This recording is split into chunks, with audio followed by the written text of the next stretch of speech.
From oil investments proved to be an empty well. And it cost victims millions. Howard Ain explains the scam in this Troubleshooter alert. Could you ever imagine hundreds of investors would get scammed by con artists? Well, in this case, the Kentucky con men knew exactly how to outsmart their victims. I've been very blessed. The Lord's taking care of me well. I'm making a lot of money and having a lot of fun. That's Gary Milby pitching his company, Mid-America Oil and Gas, to potential investors. We guarantee production. These wells that I'm offering you folks to get into today, okay, will last longer than I'm going to live.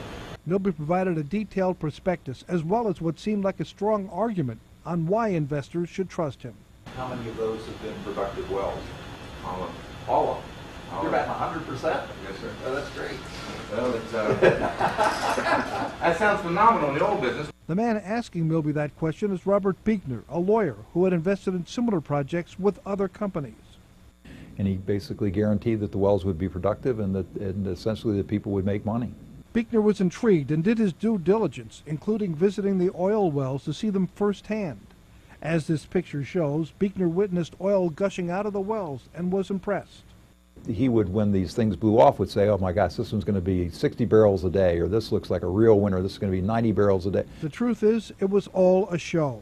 Well, what we found was that they had pumped that oil in and staged it just for the investors to try and make an impression on them. It's another tactic that they use to try and get people to make a decision quickly, and they plan on the investors' emotions. Gary Milby, along with attorney Brian Coffman, lured more than 260 victims into the scam. Total losses, more than $36 million.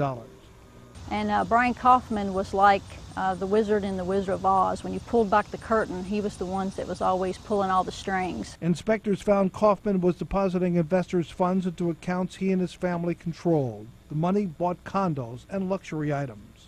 He had bought a yacht that was named For Your Eyes Only. This yacht was purchased with investors' funds and was valued at about $1.5 million. The scam began to unravel when investors started asking questions about their statements.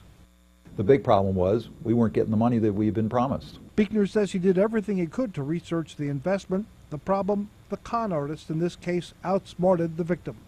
This wasn't a case of where there wasn't adequate due diligence done. I guess you could say, well, the due diligence was flawed because you didn't get the right answers. Well, I don't know how you can get the right answers when you ask the right questions and people give you intentionally wrong answers. Brian Coffman and Gary Milby were both charged with 8 counts of mail fraud and 9 counts of wire fraud. Milby was sentenced to 20 years in prison, while Kaufman received 25 years behind bars. Howard Ain, Local 12 Troubleshooter.